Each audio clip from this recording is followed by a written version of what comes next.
नमस्कार। प्रतिवर्ष अक्टूबर माह ब्रेस्ट कैंसर अवेयरनेस मंथ के रूप में मनाया जाता है, जिसका उद्देश्य होता है महिलाओं को ब्रेस्ट कैंसर के प्रति जागरूक करना। ब्रेस्ट कैंसर पूरे विश्व में तेज़ी से अपने पैर पसार रहा है और हमारा भारत देश भी इससे अछूता नहीं है और यह नंबर 1 कैंसर भारत देश में बन गया है। ये न केवल महिलाओं को बल्कि कुछ कुछ पुरुषों को भी अपनी गिरफ्त में ले रहा है। हमारे भारत देश की अगर हम बात करते तो हर 4 मिनट में एक महिला को ब्रेस्ट कैंसर डायग्नोस होता है और हर 13 मिनट में एक महिला की इस ब्रेस्ट कैंसर से मृत्यु हो रही है। उनके लाइफ टाइम में हर 28 में से एक महिला को ब्रेस्ट कैंसर का रिस्क होता है। देश में हमारी महिलाएं कई लेट प्रेजेंट करती हैं और जिससे उन्हें ट्रीटमेंट लेने में परेशानियां काफ़ी आती है। स्टडीज़ में यह पाया गया है कि 50% महिलाएं भारत में स्टेज 3 में प्रेजेंट करती हैं और 15 से 20% महिलाएं स्टेज 4 में प्रेजेंट करती हैं, जिसमें कि यह शरीर के कई अन्य अंगों तक फैल गया होता है। यह वेस्टर्न कंट्रीज़ के विपरीत है, जहां पे काफ़ी लोग स्टेज 1 या 2 में प्रेजेंट करते हैं तो उन्हें समुचित इलाज उपलब्ध हो जाता है। जहां तक ब्रेस्ट कैंसर का सवाल है तो इसका सही समय पर डायग्नोसिस ही इसका उचित ट्रीटमेंट है। अगर मरीज स्टेज 1 या 2 में प्रेजेंट करते हैं तो ये काफ़ी क्यूरेबल कैंसर है और 1990 के बाद से अच्छे ट्रीटमेंट और अर्ली डायग्नोसिस के कारण सर्वाइवल रेट्स काफ़ी बढ़ गए हैं और इसकी मृत्यु दर में काफ़ी कमी आई है। अगर हम देखें कि हमारे देश में महिलाएं इतनी लेट क्यों प्रेजेंट करती है, तो एक तो कहीं उनके अंदर काफ़ी झिझक होती है, शर्म होती है। हमारा सामाजिक परिदृश्य ऐसा है कि महिलाएं खुलकर बात करने से घबराती है। आज इस मॉडर्न लाइफ में भी ये स्थिति देखने में अमूमन आ रही है। कई महिलाओं को स्तन में गांठ होती है और ये सबसे बड़ी प्रॉब्लम है कि पेनलेस होती है, इसमें दर्द नहीं होता, तो इसलिए वो उसको इग्नोर करती रहती है और धीरे धीरे गांठ बढ़ती रहती है और कई बार ये विकराल रूप भी ले लेती है। कहीं आर्थिक परेशानियां भी हैं और कहीं ऐसा भी है कि ये पुरुष प्रधान समाज है, जहाँ महिलाएं पुरुषों के ऊपर डिपेंड है अपने ट्रीटमेंट के लिए। घर की भी काफ़ी जिम्मेदारियां होती है और इस जिम्मेदारियों के कारण वो अपने स्वास्थ्य को इग्नोर करती है और ये कैंसर काफ़ी बड़ा रूप ले लेता है। और कई बार महिलाएं एक पुरुष डॉक्टर से ट्रीटमेंट लेने में भी काफ़ी संकोच करती हैं, तो ये भी एक इसका कारण होता है और ये झिझक और शर्म कहीं ना कहीं उन्हें काफ़ी परेशानी आगे क्रिएट करती है।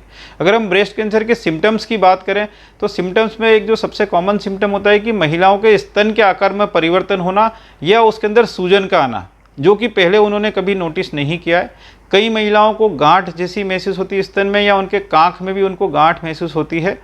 कभी कभी स्तन में दर्द भी हो सकता है, अपितु दर्द स्तन कैंसर का लक्षण सामान्य रूप में नहीं होता है। कई महिलाओं को स्तन में या निप्पल पे लाल लाल धब्बे या लाल लाल कलर के निशान भी आने लगते हैं। कई महिलाओं में निप्पल से रक्त का स्राव होता है या कई अन्य तरह के पदार्थों का रिसाव होता है। तो ऐसे केसेस में महिलाओं को डॉक्टर को ज़रूर संपर्क करना चाहिए। अगर आपको ब्रेस्ट में कहीं भी कोई चेंजेस नज़र आते हैं कि जो आपने पहले नोटिस नहीं किए, तो ये इशारा करते हैं कि कुछ न कुछ गड़बड़ है, तो आपको डॉक्टर से संपर्क जरूर करना चाहिए। अगर हम इसके कारणों की बात करें कि ये होता क्यों है, तो हमें इसका एग्जैक्ट इटियोलॉजी मालूम नहीं कि ये क्यों होता है, लेकिन कई ऐसे कारक हैं जो इसके कारण इसके होने की संभावना काफ़ी अधिक होती है। उसमें सबसे इम्पॉर्टेंट है अनुवांशिक। अगर आपकी फैमिली हिस्ट्री है जिसमें आपकी माता जी को या बहन को किसी को कैंसर हुआ है, तो आपको भी होने की संभावना काफ़ी अधिक हो सकती है बाकी महिलाओं की तुलना में। कुछ हार्मोनल फैक्टर्स भी होते हैं। ईस्ट्रोजन हार्मोन जो महिलाओं में पाया जाता है, अगर उसका एक्सपोजर अधिक होता है तो ब्रेस्ट कैंसर की संभावना बढ़ जाती है। कई महिलाएं गर्भ निरोधक गोलियों का काफ़ी लंबे समय तक सेवन करती है या मेनोपॉज के बाद हार्मोन रिप्लेसमेंट थेरेपी लेती हैं, तो उसके कारण ब्रेस्ट कैंसर होने की संभावना काफ़ी बढ़ जाती है। तो आप केवल डॉक्टर के परामर्श से ही इन दवाओं का उपयोग करें।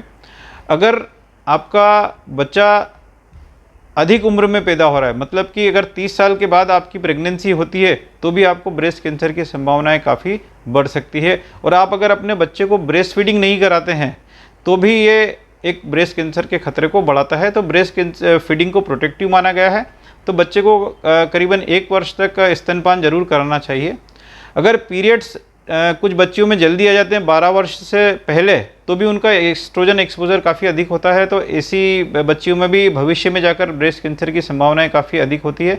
कई महिलाओं को मेनोपॉज देर से आता है और उनकी रजोनिवृत्ति 55 साल के बाद अगर होती है, तो उन्हें भी ब्रेस्ट कैंसर का बाकी महिलाओं की तुलना में अधिक खतरा होता है। अगर हम अन्य कारणों की बात करते हैं तो एक मोटापा भी ब्रेस्ट कैंसर के कारणों में प्रमुखता से पाया गया है।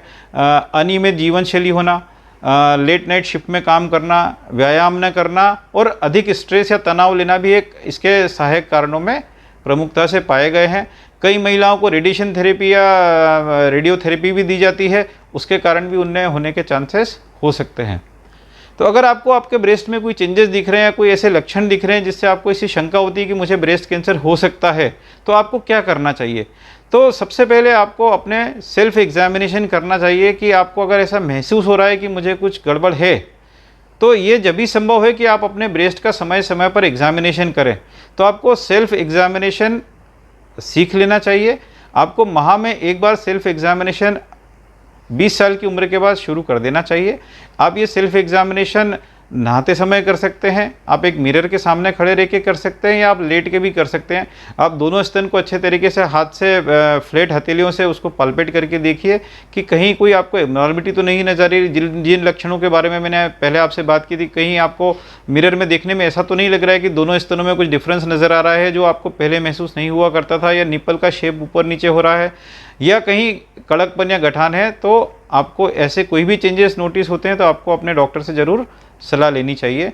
अगर आपको कुछ भी ऐसे लक्षण होते हैं तो आपको डॉक्टर के पास क्लिनिकल ब्रेस्ट एग्जामिनेशन के लिए जाना चाहिए, जहां डॉक्टर आपकी जांच करते हैं और उसके बाद आपको उचित सलाह प्रदान करते हैं।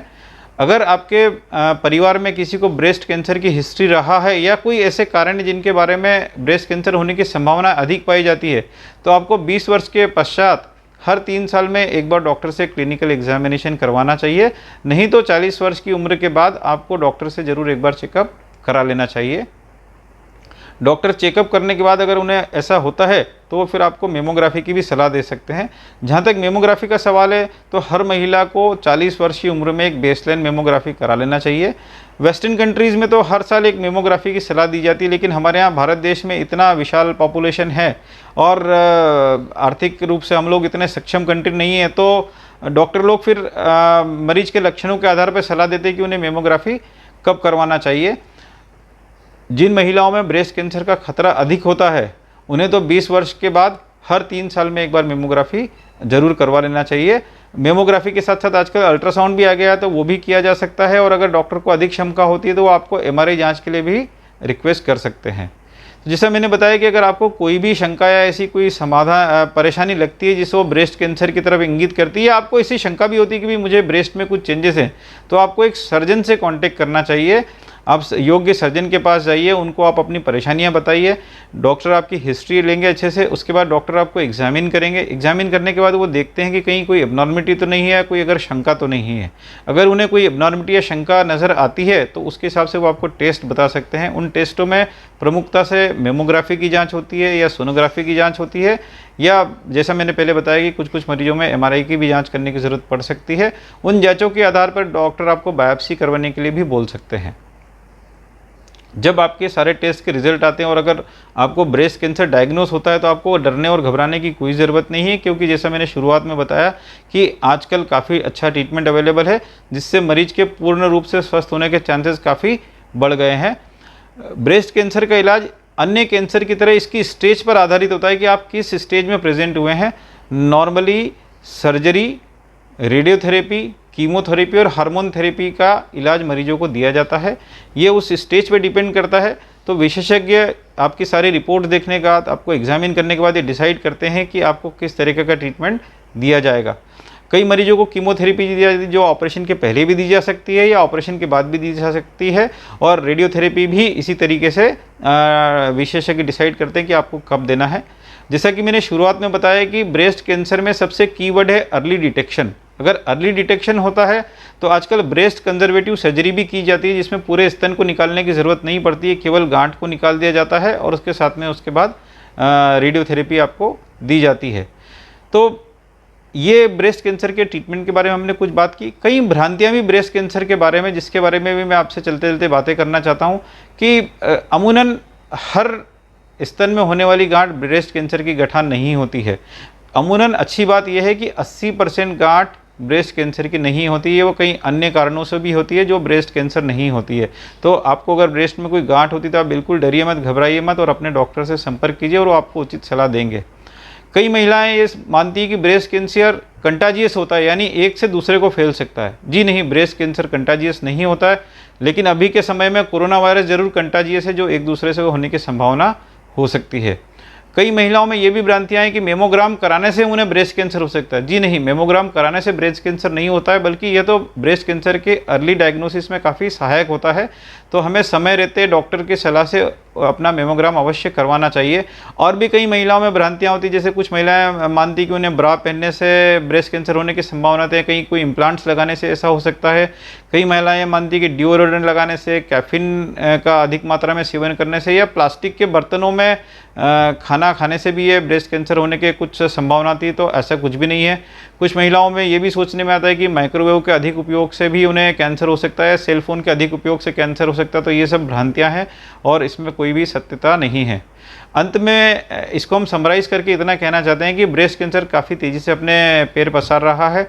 ब्रेस्ट कैंसर पूर्णतः ट्रीटेबल है, प्रोवाइडेड कि आप अर्ली स्टेज में प्रेजेंट करते हैं। अगर आपको कोई भी सिम्टम्स या कोई शंका होती है तो आप अपने योग्य सर्जन से, नज़दीकी सर्जन से संपर्क कीजिए और उनकी सलाह के अनुसार उचित इलाज लीजिए।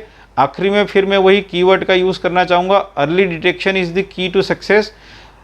कोई भी समस्या हो, बेझिझक आप अपने परिवार वालों से बात कीजिए, अपनी सहेली से बात कीजिए, अपनी सिस्टर से बात कीजिए, अपने हस्बैंड से बात कीजिए और तुरंत अपने चिकित्सक से सलाह लीजिए, क्योंकि इसमें देरी करना मतलब अपनी जान को खतरा मोल लेना है। स्वस्थ रहिए, सुरक्षित रहिए। Thank you very much.